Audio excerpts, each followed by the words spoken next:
Hello friends, मैं दीप्ति आपका स्वागत करती हूँ मेरे बेस्ट इन्फो चैनल में। फ्रेंड्स, आज की वीडियो में मैं आपको चंद्रयान 2 के ऑर्बिटर ने इसरो को जो व्यापक आंकड़े भेजे हैं उनके बारे में डिटेल में बताऊंगी और यह भी बताऊंगी कि चंद्रयान 2 के ऑर्बिटर ने चंद्रमा पर पिछले साल यानी 2019 से लेकर अब तक जिन जिन चीज़ों की खोज की है और कौन कौन सी महत्वपूर्ण फोटो चंद्रमा से इसरो को भेजी है। लेकिन इससे पहले आप सभी से एक रिक्वेस्ट है कि अगर आपने हमारा चैनल अभी तक सब्सक्राइब नहीं किया है तो प्लीज़ आप इसे अभी सब्सक्राइब कर लें ताकि आप हमारी आने वाली कोई भी वीडियो मिस ना करें। फ्रेंड्स, चंद्रयान 2 के इस डाटा की जानकारी देने से पहले मैं आपको इसरो के जनक विक्रम साराभाई से जुड़ी कुछ खास बातें बताती हूँ जो चंद्रयान 2 ने अपने कैमरे में कैद की है। प्रधानमंत्री कार्यालय में राज्य मंत्री जितेंद्र सिंह ने कहा कि साराभाई का जन्म शताब्दी वर्ष 12 अगस्त को पूरा हुआ। यह वैज्ञानिक को श्रद्धांजलि है क्योंकि विक्रम साराभाई ही वो इंसान थे जिन्होंने इसरो की स्थापना की थी, यानी 15 अगस्त 1969 को, और भारत को साइंस और टेक्नोलॉजी की दिशा में एक नया मोड़ प्रदान किया था।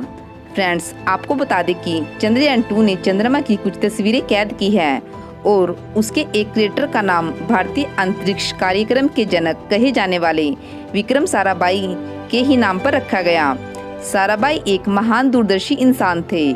इसरो की हालिया उपलब्धि साराभाई की दूरदृष्टि को साकार कर रही है और इसरो को दुनिया की अग्रिम पंक्ति के देशों में लाकर खड़ा कर दिया है। भारतीय अंतरिक्ष अनुसंधान संगठन इसरो ने घोषणा करके विशेष तरीके से उन्हें श्रद्धांजलि दी है कि चंद्रयान 2 के ऑर्बिटर ने चंद्रमा पर साराभाई क्रेटर की तस्वीर कैद की है। साराभाई क्रेटर उस क्रेटर से पूर्व में करीब 250 से 300 किलोमीटर दूर है जहां अपोलो 17 और लूना 21 मिशन उतरे थे।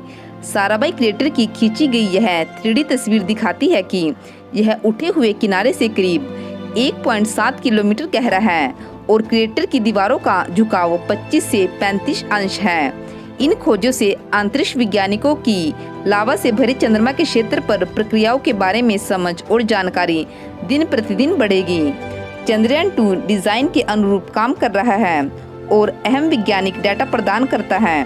चंद्रयान 2 वैश्विक उपयोग के लिए वैज्ञानिक आंकड़ों को अक्टूबर 2020 से जारी करना शुरू किया जाएगा।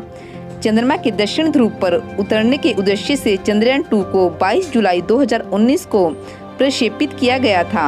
हालांकि इसके लैंडर विक्रम की 7 सितंबर को चंद्रमा की सतह पर हार्ड लैंडिंग हुई थी, लेकिन चंद्रयान 2 का ऑर्बिटर अब भी सही से काम कर रहा है और डाटा लगातार इसरो को भेज रहा है। चंद्रयान 2 के ऑर्बिटर से जो डाटा इसरो को मिल रहा है उसमें से इसरो के प्रमुख के सिवन ने कुछ बातों को शेयर किया।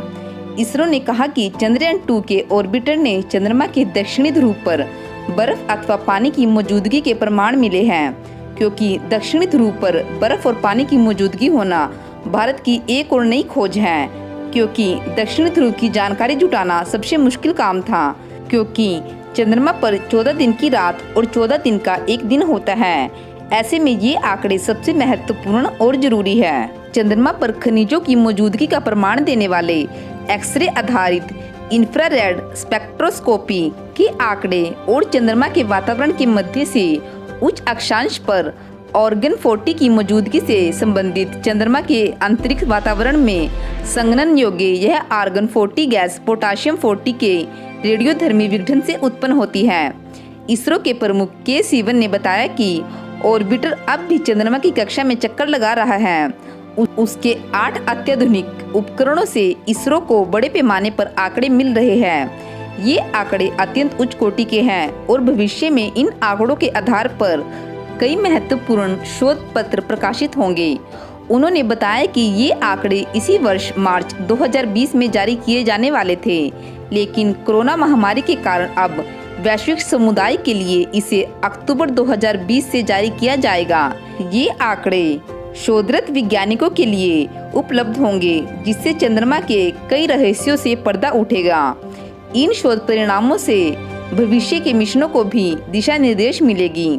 चंद्रयान 2 का ऑर्बिटर जो 1 साल के लिए भेजा गया था, उसमें इतना ईंधन बच गया है कि अब वही ऑर्बिटर 7 साल के लिए काम करेगा उसने अपने हाई रिजोल्यूशन कैमरे से OHRC से ली गई चंद्रमा की एक महत्वपूर्ण तस्वीर जारी की है।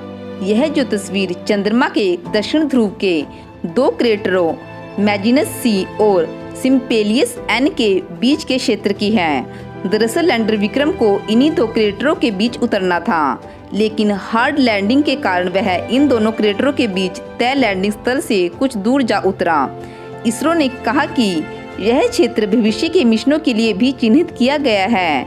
इसरो अब चंद्रयान 3 भेजने की तैयारी कर रहा है, जिसमें सिर्फ लैंडर और रोवर ही होंगे, क्योंकि ऑर्बिटर जो 1 साल के लिए भेजा गया था उसमें इतना ईंधन बचा हुआ है जो अब अगले 7 सालों तक काम करता रहेगा। चंद्रयान 3 का मुख्य लक्ष्य चांद की धरती पर सॉफ्ट लैंडिंग कराने का है।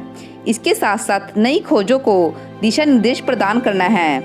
चंद्रयान 2 का प्रक्षेपण 22 जुलाई को श्री हरिकोटा स्थित सतीश धवन अंतरिक्ष केंद्र के दूसरे लॉन्च पैड से GSLV Mark 3 M1 से किया गया था और इसने 20 अगस्त 2019 को चांद की कक्षा में प्रवेश किया था। इसरो ने अब जो ऑर्बिटर द्वारा मुख्य आंकड़े प्रकाशित किए जाएंगे वह अब वैश्विक समुदाय के लिए अक्टूबर 2020 में जारी किए जाएंगे, ताकि शोध कर रहे वैज्ञानिकों के लिए यह उपलब्ध हो सके और चंद्रमा के कई रहस्यों से पर्दा उठाया जा सके। तो फ्रेंड्स, आज की हमारी वीडियो में बस इतना ही। आपको यह वीडियो कैसी लगी हमें कमेंट करके ज़रूर बताइए और हमें अपने सुझाव ज़रूर दें, ताकि हम उन पर सोच विचार करके कुछ अच्छी वीडियो आपके लिए लेकर आए। फ्रेंड्स, हमारी वीडियो को लाइक और शेयर करना ना भूलें और हमारे चैनल को अभी सब्सक्राइब कर लें। Thanks for watching.